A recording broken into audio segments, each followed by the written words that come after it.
Sejam muito bem-vindos, seja muito bem-vinda, seja muito bem-vindo a mais um programa Conexão Cliente, um espaço onde você vai ouvir sobre experiência do cliente, sobre empreendedorismo, sobre desenvolvimento humano, sempre com muito conteúdo voltado para você que é um profissional e que busca aqui na TV Max encontrar estratégia.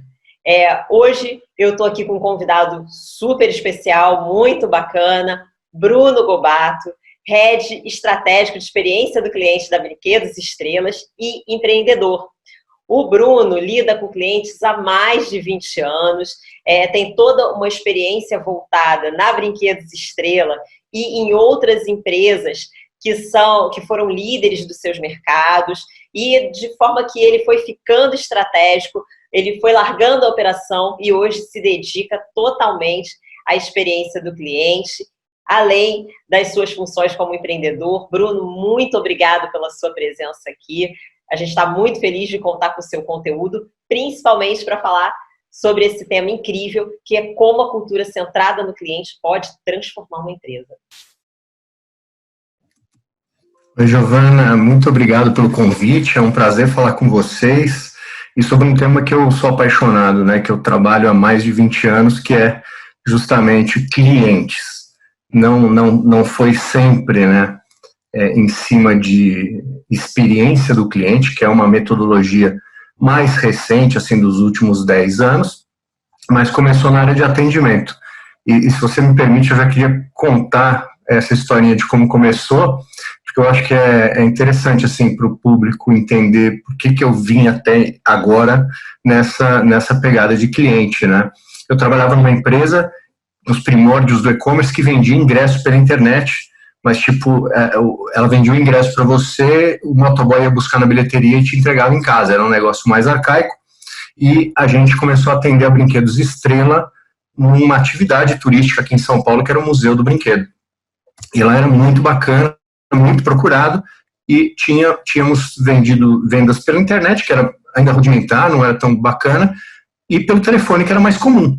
E uma vez eu cheguei na empresa e o telefone estava fora do gancho, lá nessa empresa de ingresso. E eu perguntei, mas por que o telefone da Estrela está fora do gancho? E a menina falou assim para mim, não, porque se eu deixar no gancho não para de tocar. Aí naquele momento eu percebi que havia um problema, me desliguei dessa empresa e a Estrela falou assim, não, de jeito nenhum. A gente confia muito no seu trabalho, você teria condições de montar uma empresa e nos atender, vendendo ingresso? Aí eu fiz, e o problema foi resolvido rapidamente, porque para mim o problema foi exatamente ver o telefone fora do gancho, a pessoa ali falando que era muito ruim deixar um telefone no gancho porque os clientes ligavam demais. Aí passou isso aí, eu comecei a dar certo nesse negócio, e a Estrela falou, agora você vai absorver o saque da Estrela. Eu falei, meu Deus, eu nunca trabalhei com isso na vida.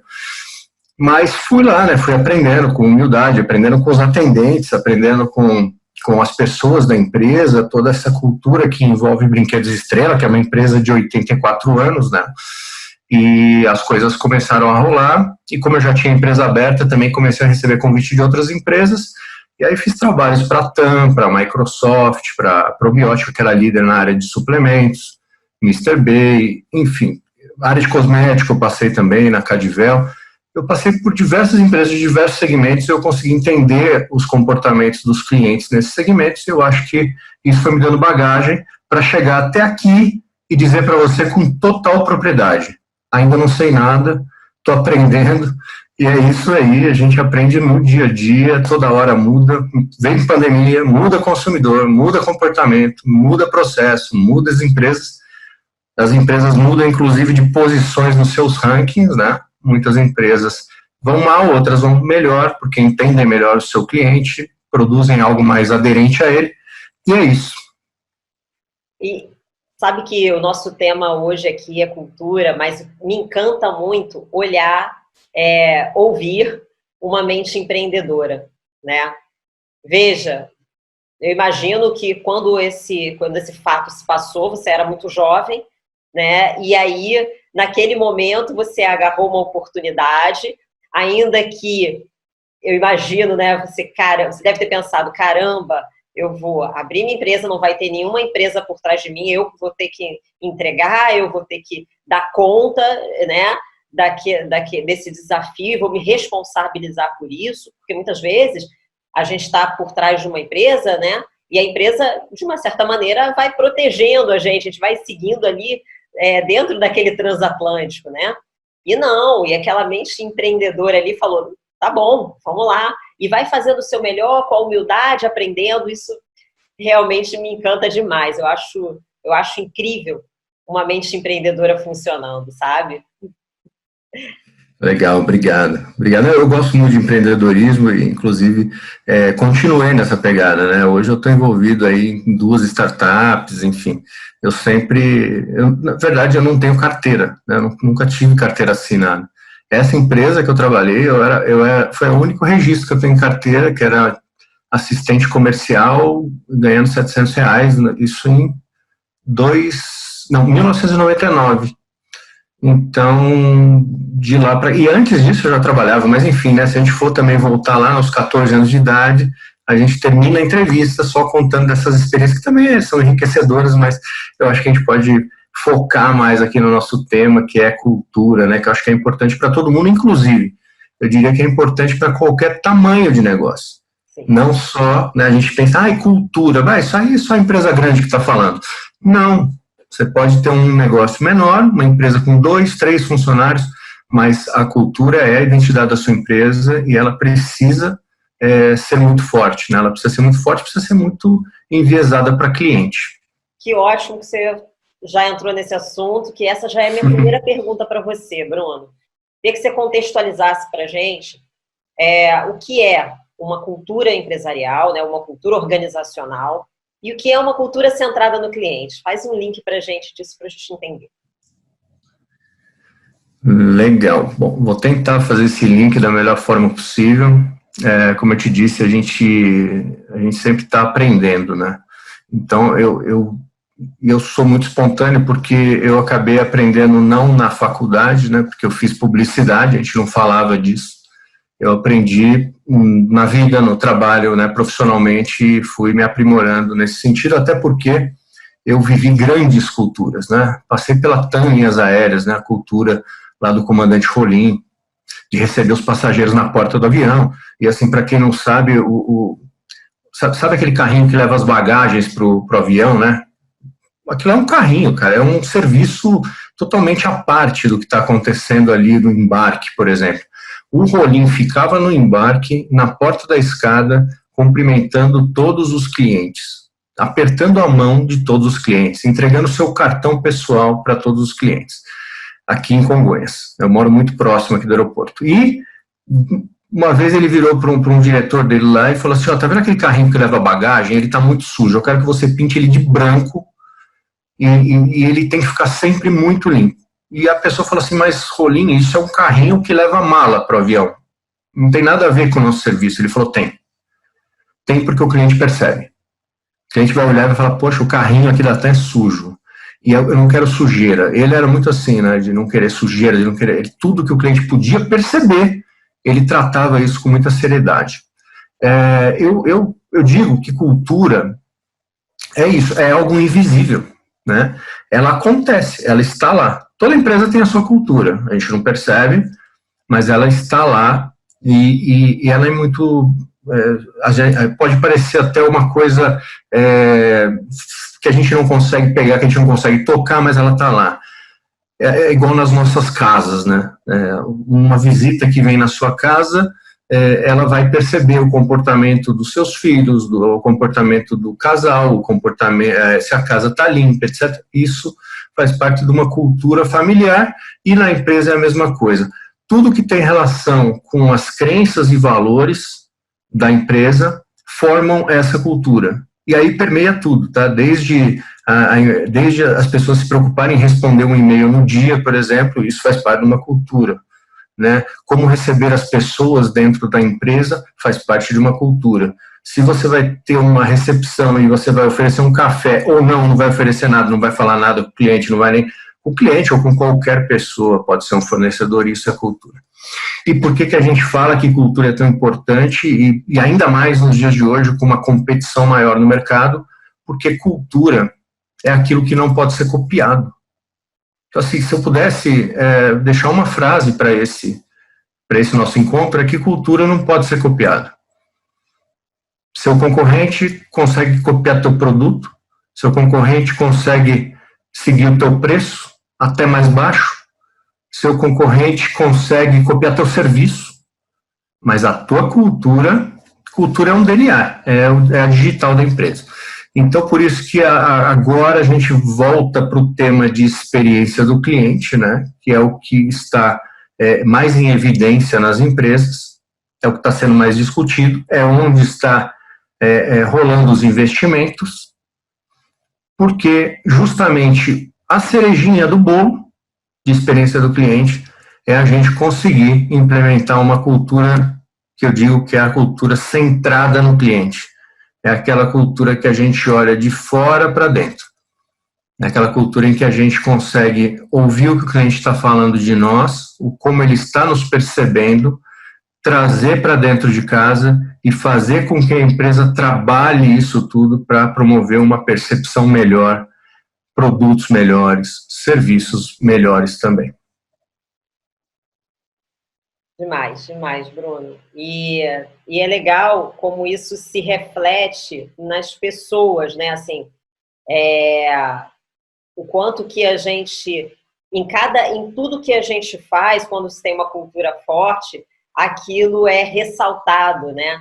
E, inclusive, nas pessoas que a gente chama para cuidar dessa empresa, para cuidar desses clientes, né? Agora você estava falando, e eu aqui absorvendo todo esse brilhantismo dessa ideia, e lembrando que uma vez eu li no livro lá do Tony Seck, ele falou que ele fazia questão de contratar pessoas que fossem aderentes à cultura das árvores. E que, eventualmente, ele até preferia sangrar um pouquinho na capacidade técnica, no hard skill, mas quando ele percebia que aquela pessoa era totalmente aderente à cultura, ele preferia contratar esta pessoa, porque ele sabia que ele ia ensinar, que ele tinha gente capacitada para ensinar ali o modus operandi da empresa, as capacidades técnicas, e que isso ia acontecer de forma fácil, mas que a cultura não. Se aquela pessoa não tivesse a cultura da empresa, que a empresa podia sangrar de alguma maneira. Então, ele fazia questão de trazer gente que fosse totalmente aderente. Olha que incrível, né? Quando uma empresa ela tem essa visão, essa fortaleza da cultura. Demais. É isso, né? Inclusive, às vezes, a razão de todos os problemas está justamente na cultura. Então, se eu não sei contratar pessoas que estejam com o mesmo propósito, que tenham os mesmos valores, as mesmas crenças, muito provavelmente eu vou ter problema com esse colaborador quando ele estiver executando para mim qualquer coisa. Porque eu digo que qualquer área da empresa é responsável pela experiência do cliente. Ah, mas o financeiro ele não fala com o cliente, mas veja, ele não precisa falar com o cliente. Se você tem uma indústria, você tem uma ferramentaria. A ferramentaria não chega nem a quilômetros do cliente, mas ele faz alguma coisa que vai impactar a experiência do cliente lá na ponta, né? E isso para mim é muito perceptível, porque eu trabalho na Estrela, que é uma indústria, né, tem 3 fábricas, e eu sei o quanto é importante qualquer pessoa dentro da organização para impactar na experiência do cliente. Eu tenho essa noção assim de forma muito precisa, e até tenho exemplos para isso, né? Uma vez a gente recebeu uma reclamação, por exemplo, uma única reclamação de um produto que está há 30 anos no mercado e raramente tinha alguma reclamação dele, às vezes era coisa boba, faltou uma peça e tal. E esse produto é para criança pequena, né, de 1 ano, e uma mãe foi lá e reclamou, falou assim, olha, aconteceu aqui que a chave que abre a portinha, ela quebrou. Só que nunca, isso na história do produto, uma chave quebrou.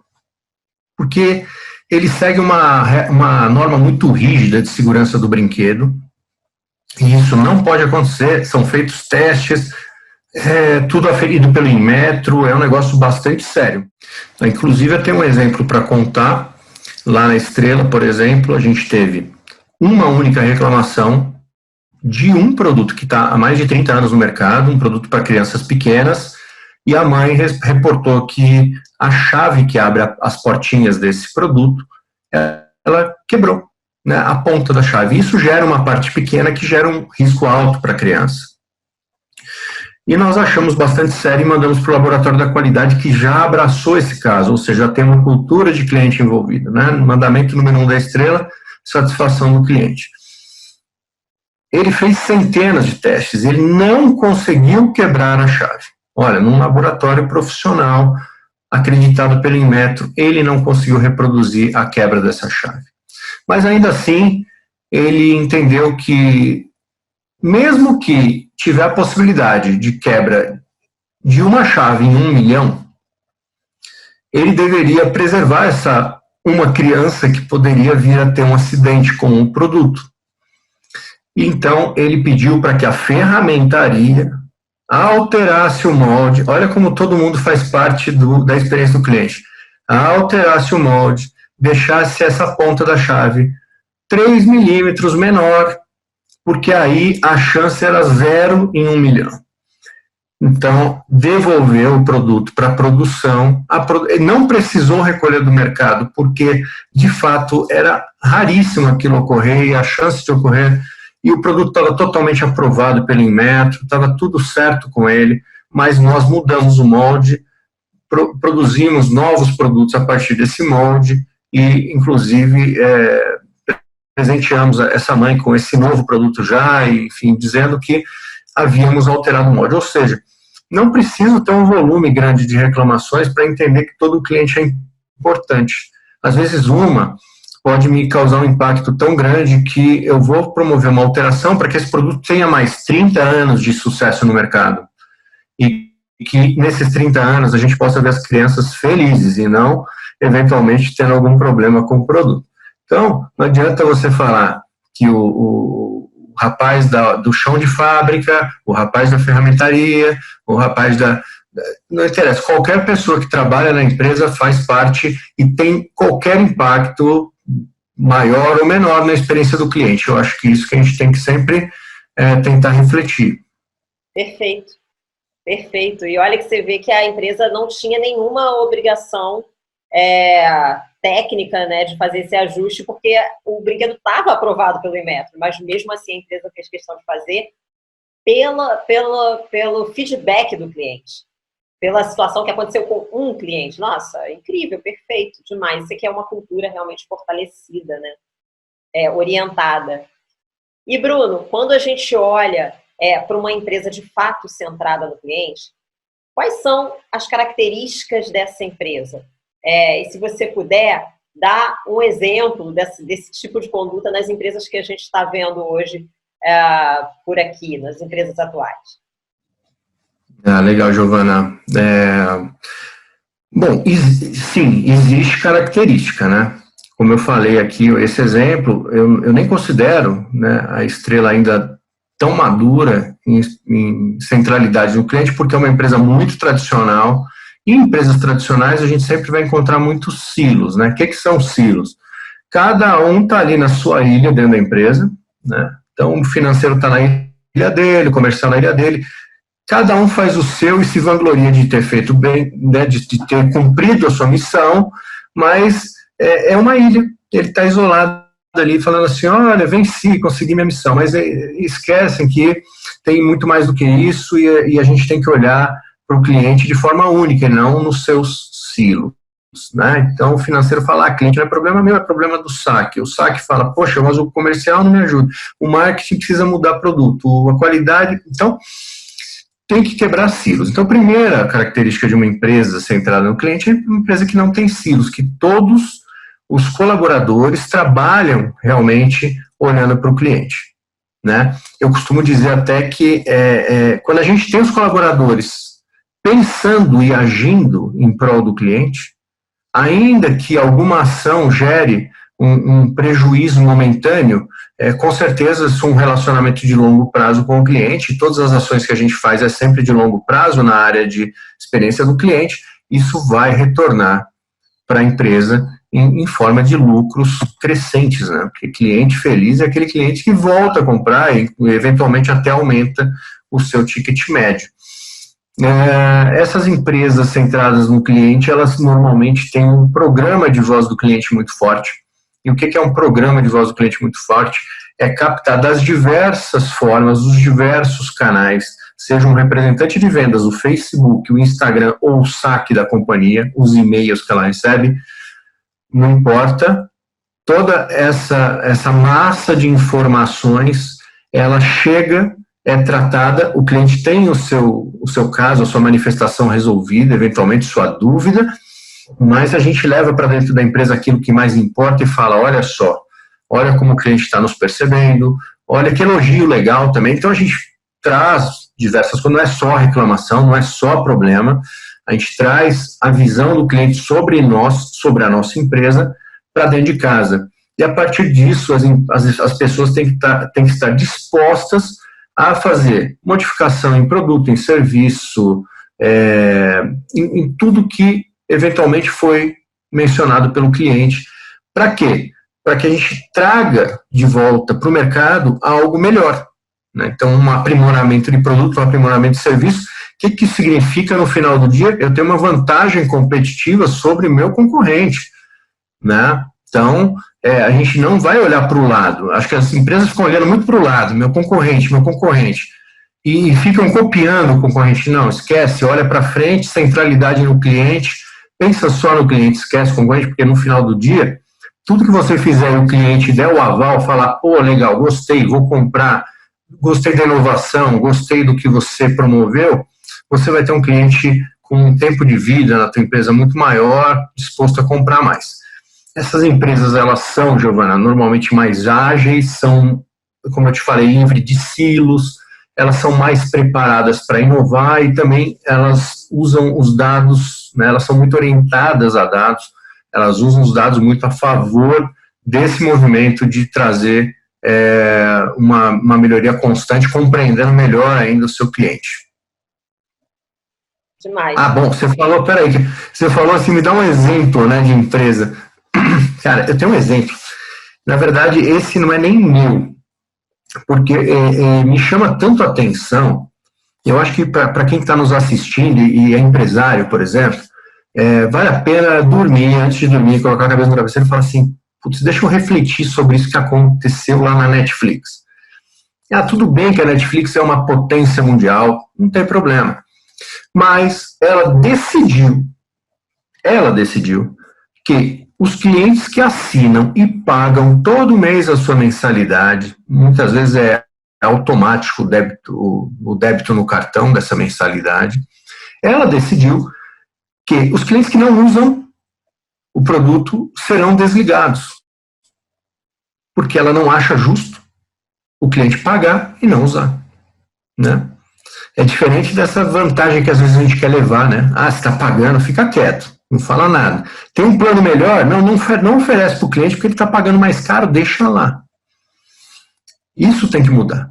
Então a Netflix foi lá e falou assim, não, vamos fazer o seguinte, nós vamos mandar 2 e-mails para o cliente nesse momento, se ele não responder, a gente cancela sem a anuência dele, não interessa. Entendo que eu estou fazendo um benefício para o meu cliente. Bom, isso impactou, se eu não me engano, não era uma porcentagem muito alta da base deles, mas no cálculo que eu fiz era coisa de 50 milhões de dólares. Então, você abrir mão de 50 milhões de dólares, ainda que a tua empresa fature $1 bilhão, não interessa. É muito dinheiro, não é dinheiro para jogar fora, né? Dinheiro não leva desaforo para casa. Então, eles decidiram fazer isso, eu acho que é uma coisa para a gente parar e pensar. Prefiro não ter esse cliente, prefiro não ter essa receita em prol de algo muito maior. Então, esse é o exemplo que eu te trago. Genial, né? É genial. Muito pensamento de longo prazo, né, Bruno? Porque a partir do momento que ele toma uma atitude como essa, o quanto que ele está pensando nas consequências positivas e negativas desse tipo de ação. Genial, simplesmente genial. Já caminhando para, infelizmente, a nossa última pergunta, eu poderia continuar aqui, assim, mais ou menos umas 17 horas ouvindo você falar, bem tranquilo, tenho certeza que o público também, que quem está aqui nos assistindo também, mas, né, coisas daqui do mundo tecnológico da televisão, a gente precisa terminar. Mas, enfim, vou fazer uma última pergunta que eu tenho certeza que todo mundo vai adorar. Eu queria que você dissesse para a gente, assim, o que torna uma transformação cultural bem-sucedida, né? E eu queria que você falasse também um pouquinho da participação da liderança nisso, porque eu considero que o líder, ele é um dos grandes protagonistas num processo de transformação cultural, de experiência do cliente. Então, eu queria que você falasse um pouquinho disso para a gente. Legal, Giovana. Bom, obrigado primeiro pela deferência aí. Eu não sei se eu teria conteúdo para a gente ficar tanto tempo, mas nesse tempinho que a gente tem aqui dá para quebrar o galho, né? Enfim, transformar uma cultura, principalmente uma cultura tradicional, não é fácil, demanda muito esforço, muita energia, muita resiliência. A gente, como eu falei agora na pergunta anterior, a gente tem que quebrar os silos da empresa, né? A gente precisa fazer com que a empresa esteja com o objetivo de atender o cliente da melhor forma e não se vangloriando dos pequenos resultados que cada área conquista, né? Isso é muito pequeno. O grande negócio é qual a forma que eu atendo o cliente, como ele está se sentindo em relação à minha empresa.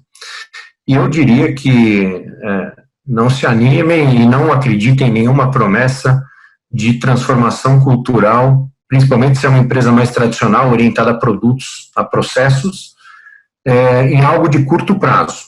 Tá? Transformar a cultura é um negócio de longo prazo.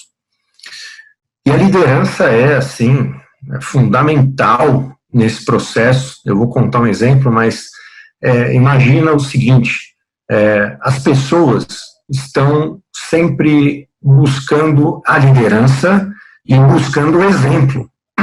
Então, veja, se a própria liderança não dá o exemplo dessa transformação, para onde estamos indo, esquece, não vai ter transformação coisa nenhuma, né? A transformação é o exemplo. Né? Eu me lembro, quando eu comecei a trabalhar nessa área de atendimento, lá atrás, em 2003, eu ficava observando o pessoal atender e vendo quais eram as tratativas que eram dadas para os clientes, e daqui a pouco elas começaram a me perguntar, porque eu virei o líder daquela área. E eu falava assim, e eu lembro que eu contei lá no comecinho na minha apresentação que eu não tinha experiência nisso, e eu falava assim, meu Deus, eu sou muito novo, eu não sei nem o que responder para elas. E aí, né, Então, o pensamento que eu tive foi justamente esse. Eu preciso dar o exemplo. Eu preciso fazer pelo cliente o que eu gostaria que elas fizessem por mim se eu fosse o cliente, né? Então, eu tenho que vestir a pele do cliente para entender isso. Eu acho que vestir a pele do cliente é uma das coisas mais bacanas que tem para entender o ponto de vista dele. Dentro das empresas, a gente acaba sempre olhando para os nossos processos, para as nossas dificuldades, para as nossas dores. Mas, peraí, muda de lado, vira cliente da tua empresa, tenta entender qual é a jornada que ele vive com a gente, o que ele sente, o que ele pensa, quais as dores que ele tem, né? E onde temos oportunidades e alguns gaps aí nessa jornada que a gente pode melhorar, que a gente pode buscar, e aí você vai encontrar um monte de coisa, isso eu garanto para você. Então, assim, liderança é fundamental. E se der tempo, eu vou contar rapidinho. Eu estava numa empresa chamada Mr. Bay, sobremesas congeladas, muito famosa nos mercados, principalmente nos mercados premium. E lá, a gente, a partir da área de atendimento, a gente transformou a cultura dessa empresa no prazo de uns 4 anos. Tá? Claro, 4 anos a partir do momento em que a coisa já está rodando, mas para consolidação vai mais uns 4 aí. Mas o que acontecia? Pegava um problema, por exemplo, de transportador. Aí o SAC, que pegava o problema, mandava isso para cima, né? Para a superintendência comercial, olha, teve um problema. Aí a superintendência comercial cobrava o pessoal de frete. E como existiam ilhas, existiam silos, ah, não, isso não é problema meu, porque isso não sei o quê, porque é terceirizado. Aí veio o exemplo. Aí esse superintendente comercial, ele falava o seguinte, eu não quero uma desculpa, eu quero uma solução, eu quero que o meu cliente seja bem atendido, eu quero resolver, se o transportador pisou na bola, troca o transportador, orienta, faz alguma coisa. E com esse dia a dia acontecendo, as pessoas começaram a perceber que não adiantava inventar nada, que tinha que voltar com uma solução que ajudasse o cliente. Então a pegada foi sempre essa. Era uma empresa menor, lógico, eu considero ela de pequeno para médio porte, tem uma fábrica, tal, tem funcionários, mas isso mostra uma transformação real, né? Uma liderança que tem grande poder na empresa, cobrando pessoas da operação, cobrando chão de fábrica, cobrando líderes das áreas em qualquer nível, seja coordenação, gerência. Eu quero solução pensando no cliente. Não quero uma desculpa, eu não te liguei para você me dar uma desculpa. E isso foi transformador, porque a gente bateu muito nessa tecla, enfrentamos muita resistência, óbvio, mas também fui lá, treinei todo mundo, etc., mas não é só treinamento que ajuda, é o dia a dia. Então, quando o líder se meteu no dia a dia da empresa e cobrou o resultado, ele veio. Parece que, eu costumo dizer que, assim, as pessoas, o time, né, ele vai se guiar pelo que é importante para o líder. Eventualmente, é óbvio que a empresa é muito importante para aquele profissional, né, para o time, mas é o líder que vai dar o tom. É o líder que vai mostrar para as pessoas o que realmente importa. É como se fosse o porta-voz da empresa. Então, de fato, quando uma ação dessa acontece, é como se fosse uma engrenagenzinha e todo mundo começa a prestar atenção, a se guiar pelo que aquela pessoa está falando. Perfeito, excelente. Muito obrigada pela resposta, foi excelente. Bruno, infelizmente a gente está chegando ao fim no dia de hoje, nesse nosso programa. Foi muito enriquecedor, agradeço demais a sua presença aqui. Queria que você falasse aqui para quem está nos assistindo como que as pessoas fazem para te encontrar, para ter acesso a você, ao seu trabalho, ao seu conteúdo, porque eu tenho certeza que depois de todo esse conteúdo, depois de toda essa análise, muita gente vai querer estar perto de você. Legal, Giovana, eu que agradeço a oportunidade, é sempre gostoso falar desse tema, ainda mais com uma pessoa como você, que também entende bastante do tema, óbvio, mas assim, me achem no LinkedIn, né, Bruno Gobato, né, com 2 Bs aqui como está na tela, e também quero convidá-los para 2 iniciativas. A primeira delas, para quem quiser se especializar mais nisso, tem os cursos da Seda, o site é mbaceda.com ou .com.br, agora me foge, mas lá tem bastante cursos, inclusive de curta duração, para quem quiser entender mais, e virou uma referência no mercado de experiência do cliente esses cursos. E a minha iniciativa de startup, que é a People Experience, né, peoplexperience.com, você consegue mapear a persona, que é o cliente ideal do seu negócio, também a jornada do seu cliente. Dá uma chegada lá, que é muito bacana e é gratuito. E obrigado, de novo. Obrigada a você, Bruno. São 2 projetos de extremo valor. Recomendo demais. E, mais uma vez, para você que está nos assistindo, não deixe de mandar para a gente as suas sugestões, os temas que você gostaria de ouvir, tudo que está por aqui, de uma certa forma, vem empacotado pelo que você vem dizendo para a gente, sendo na TV Max, sendo na minha rede social, o que você gosta de ouvir. Então, o Bruno está aqui hoje muito por conta disso, porque ele é uma grande referência em cultura, que é algo que você, que assiste o Conexão Cliente, já trouxe para a gente, que é importante. Muito obrigado pela sua audiência, acompanha a gente. Bruno, maravilhoso, muito obrigada pela sua presença. Grande abraço para você. Obrigado, Giovana, até a próxima. Obrigado. Até a próxima, tchau, tchau.